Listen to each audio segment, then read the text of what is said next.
Good morning, students. Welcome to the new session of chapter number 9 of your book, The Living Organisms and Their Surroundings. Heading का मतलब है कि living organism का मतलब आपको पता है वैसी चीज़ें जिसमें लाइफ हो यानी जान हो, और सराउंडिंग का मतलब होता है आसपास का वातावरण। तो इसमें आपको बताया गया है कि ऑर्गेनिज्म को जो है लिविंग क्रिएचर्स भी कहते हैं। Living organisms are found everywhere on earth, यानी पृथ्वी पर सभी जगह लिविंग ऑर्गेनिज्म यानी सजीव वस्तु जिसमें जान हो, जिंदा वस्तुएं पाई जाती हैं। और जिस जगह पर वो पाए जाते हैं उस जगह का नाम है हैबिटेट। देखिए, इसमें कुछ जो हैं सजीव वस्तु यानी लिविंग ऑर्गेनिज्म पानी के अंदर पाई जाती हैं, कुछ बर्फ़ में पाए जाते हैं, कुछ ज़मीन पर पाए जाते हैं।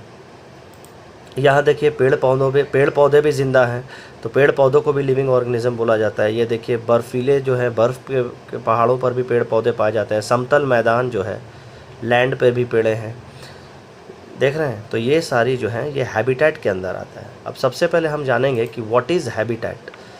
The surrounding where an organism live, या the place where an organism live, एक ऐसी जगह जहाँ पर कोई भी लिविंग ऑर्गेनिज्म रहता है, उसी को कहते हैं उसका हैबिटेट। द प्लेस और the surroundings where an organism live. अब हैबिटेट जो है ये दो चीज़ों से बना हुआ है, दो कंपोनेंट से। एक है बायोटिक कंपोनेंट और एक है एबायोटिक कंपोनेंट। बायोटिक का मतलब होता है लिविंग, बायो का मतलब होता है लाइफ यानी लिविंग कंपोनेंट। देखिए, the living component of a habitat is called biotic component. अब लिविंग में कौन कौन आएगा? या तो प्लांट्स हैं, क्योंकि प्लांट्स भी लिविंग थिंग है, या एनिमल्स आएंगे, या फिर अदर माइक्रो ऑर्गेनिजम्स आएंगे। एनिमल्स में हम लोग भी आ जाएंगे, ह्यूमंस भी। तो ये तीनों चीज़ें जो हैं ये लिविंग कंपोनेंट यानी बायोटिक कंपोनेंट के अंदर आते हैं। Abiotic non living component of a habitat, biotic living component of a habitat, abiotic non living component of a habitat. इसमें क्या क्या आएगा? हवा, पानी, मिट्टी, सूरज की रोशनी, टेम्परेचर, तापमान और पत्थर, ये सब नॉन लिविंग थिंग्स हैं। तो ये एबायोटिक कंपोनेंट्स में आते हैं। उसके बाद हम एक टर्म जानेंगे, एडेप्टेशन। एडेप्टेशन क्या होता है? The presence of certain specific features और habits which enable a plant और animal to adjust and live in its surrounding. यानी जानवरों में, पेड़ पौधों में या लिविंग थिंग्स में कुछ ऐसे कैरेक्टरिस्टिक्स पाए जाते हैं, कुछ ऐसी खासियत पाई जाती है, कुछ ऐसी आदतें पाई जाती हैं जिनके द्वारा वह किसी भी वातावरण में अपने आप को उसी वातावरण के अनुसार ढाल लेते हैं। जैसे अगर अभी ठंड का मौसम आ जाए तो हम लोग स्वेटर निकाल लेंगे, इसका मतलब ठंड जो है वो सराउंडिंग है, वातावरण है, और उसके अनुसार हमने अपने आप को बदल लिया, यानी स्वेटर वगैरह हमने पहन लिया।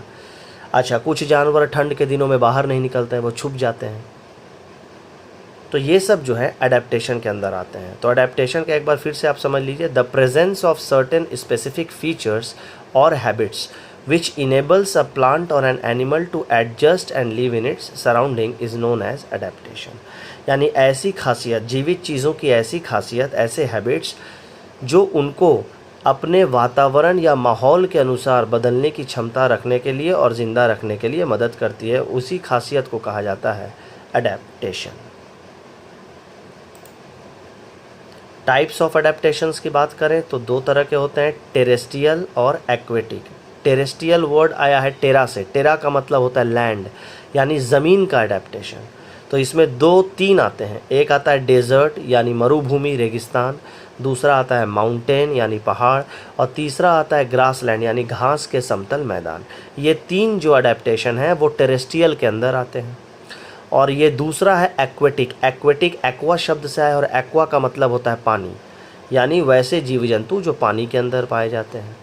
तो ये टोटल हो गए दो, लेकिन अगर आप ऐसे काउंट करें 1 2 3 4 5 तो ये 5 हो जाएंगे, लेकिन टेरेस्ट्रियल के अंदर ही ये तीनों आते हैं, डेजर्ट अडेप्टेशन, माउंटेन अडेप्टेशन और ग्रासलैंड अडेप्टेशन। ये तीनों टेरेस्ट्रियल के अंदर आते हैं। और एक्वेटिक के अंदर एक्वेटिक का मतलब होता है पानी। तो होप कि आज का सेशन आपको अच्छा लगा, आपने बहुत कुछ सीखा आज।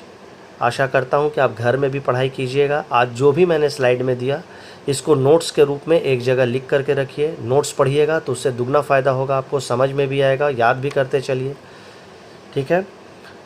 और उसके बाद आपको असाइनमेंट भी मिलेगा, तो असाइनमेंट बनाइए। और अगर वीडियो अच्छा लगे तो प्लीज़ चैनल को सब्सक्राइब करना मत भूलिएगा और ज़्यादा से ज़्यादा वीडियो शेयर कीजिए। जितना ज़्यादा वीडियो शेयर कीजिएगा उतना ज़्यादा आपके दोस्तों के पास पहुंचेगा और सबको जो है फ़ायदा मिलेगा, सब कोई पढ़ाई कर पाएंगे। तो शेयर भी कीजिए वीडियो को, लाइक भी कीजिए और ज़्यादा से ज़्यादा चैनल को सब्सक्राइब कीजिए। Thank you. और ये है आपका असाइनमेंट, देख लीजिए। असाइनमेंट में what is meant by habitat पहला क्वेश्चन है। हैबिटेट का मतलब क्या होता है? Name 2 components of a habitat with example, दोनों का एग्जांपल देना है, आपने अभी पढ़ा था। What is meant by adaptation, adaptation क्या है? Give 2 examples of each biotic and abiotic component. तो इन सारों का जो है आप असाइनमेंट में बना लीजिएगा और पोस्ट कीजिएगा व्हाट्सएप ग्रुप पे, फिर हम लोग चेक करके वापस से उसको मैं आंसर पोस्ट करूंगा, आप अपने कॉपीज़ में फेयर कॉपी में लिख लीजिएगा। अभी ये जो असाइनमेंट आपको मिल रहा है ये आपको रफ कॉपी में करना है, जब मैं आपको आंसर पोस्ट कर दूंगा तो फिर आपको फेयर कॉपी में उतार लेना है। Hope you have enjoyed a lot. Thank you, have a nice day.